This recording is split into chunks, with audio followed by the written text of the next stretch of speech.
नमस्कार दोस्तों, fact with motivation channel पर आप लोगों का स्वागत है। दोस्तों, आज की इस वीडियो में हम एक आलसी लड़के की कहानी को बताने वाले हैं। एक बहुत ही भोला भाला सा आलसी लड़का था। वह कोई काम नहीं करना चाहता था, बस खाना खाता, घूमता और सोते रहता था।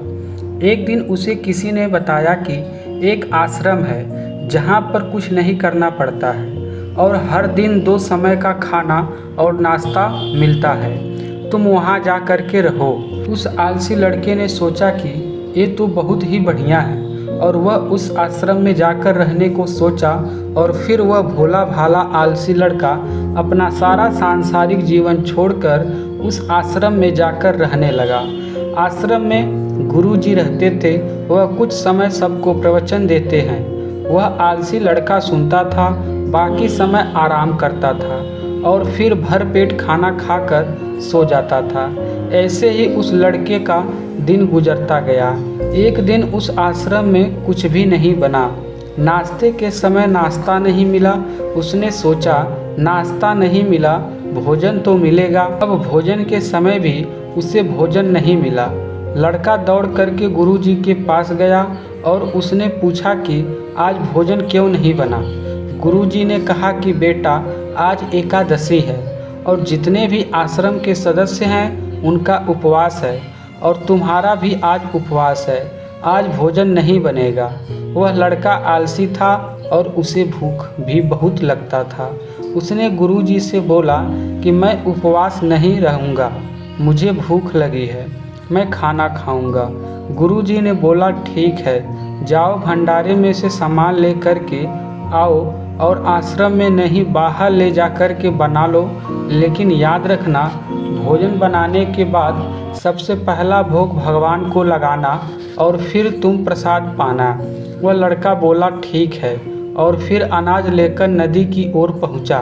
भोजन पकाने लगा, तैयार हुआ। उसके बाद कहने लगा कि भगवान श्री राम आइए, पधारिए, भोग लगाइए।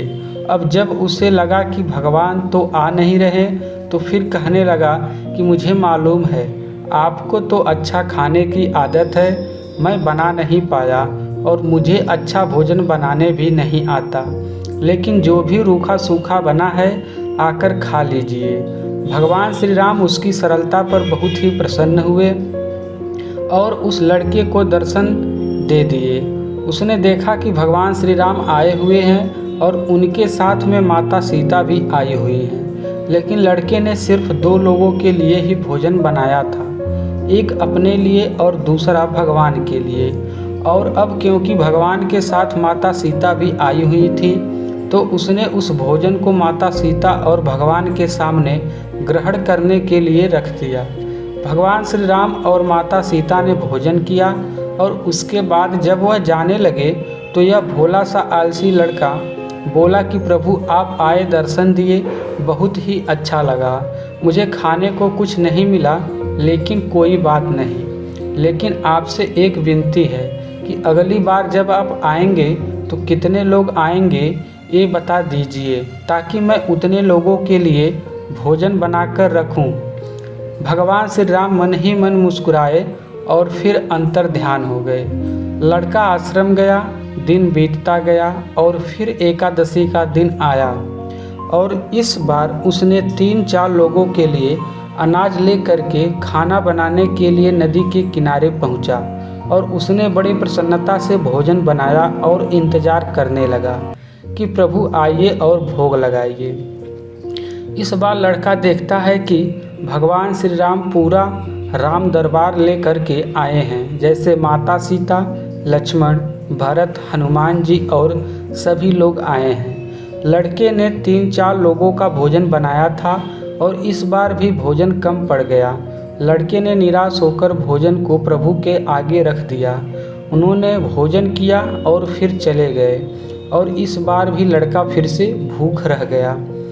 अब लड़का फिर आश्रम गया, दिन बीतता गया और फिर एकादशी का दिन आया और इस बार गुरुजी से कहने लगा कि गुरुजी मुझे इस बार थोड़ा ज़्यादा अनाज चाहिए। गुरुजी सोचने लगे कि यह इतना सारा अनाज का करता क्या है, कहीं इसे बेचता तो नहीं है। फिर उन्होंने कहा कि ठीक है, भूख से परेशान रहता है।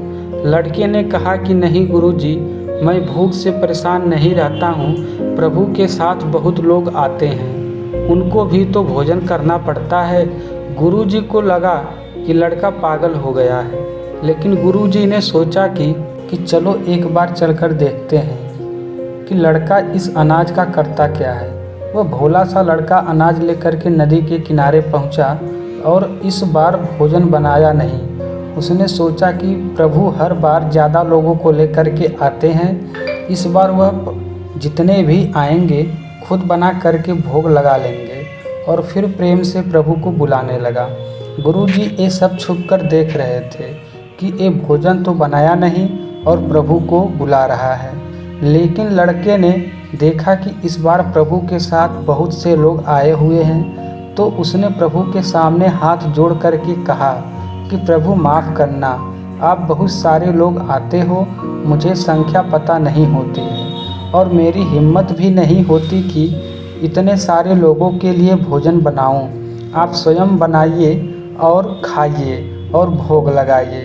प्रभु मुस्कुराते हैं और अपने साथ आए सभी लोगों के साथ मिल कर के भोजन बनाते हैं। गुरुजी ये सब छुप करके देखते हैं और फिर लड़के के पास आ कर के कहते हैं कि तुम एक क्या कर रहे हो। लड़का कहता है कि गुरुजी आपको दिख नहीं रहा है कि भगवान श्री राम पधार चुके हैं और माता सीता आई हुई हैं, हनुमान जी आए हैं और भी सभी लोग आए हुए हैं, भोजन बन रहा है। गुरुजी ने बोला कि पागल हो गया है, मुझे तो कोई दिख नहीं रहा है। लड़का गुस्सा हो गया और बोला प्रभु आप ये क्या कर रहे हो, एक तो मुझे भूखा रखा है और गुरुजी को दर्शन दे नहीं रहे, जो मुझे पागल समझ रहे हैं। कृपा करके गुरुजी को दिख जाइए। भगवान बोले नहीं, मैं इन्हें नहीं दिख सकता। लड़का बोला क्यों नहीं दिख सकते, मेरे गुरुजी तो बहुत महान हैं, बहुत बड़े ज्ञानी और ज्ञाता हैं। भगवान बोले हाँ, ज्ञानी और ज्ञाता होंगे, लेकिन तुम्हारी तरह सरल नहीं है। जो सरलता तुम में है वो तुम्हारे गुरुजी में नहीं है। लड़के ने ये बात गुरुजी से कह दी। भगवान श्री राम कह रहे हैं कि आप में सरलता नहीं है, आप मेरी तरह सरल नहीं हैं, इसलिए आपको नहीं दिख सकते। गुरुजी की आंखें नम हो गईं और रोने लगे और बोले कि बिल्कुल सही कहा, मेरे अंदर तुम्हारे जितना सरलता नहीं है। और फिर माफ़ी मांगने लगे। फिर भगवान ने गुरुजी को भी दर्शन दिए।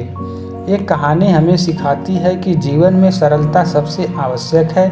जितने भी सरल बने रहेंगे उतना जीवन में आगे बढ़ते चले जाएंगे। जब आप सरल होते हैं तो आप खुद भी मुस्कुराते हैं और दूसरों को भी मुस्कुराने की वजह देते हैं। तो दोस्तों, यदि ये हमारी वीडियो पसंद आई है तो हमारे इस वीडियो को लाइक करें और अपने दोस्तों के पास शेयर करें। यदि आप इस चैनल पर नए हैं तो चैनल को सब्सक्राइब करके बेल आइकन की घंटी को दबा दीजिए, जिससे हमारी इस प्रकार की सभी वीडियो का नोटिफिकेशन आपके पास सबसे पहले पहुंच सके।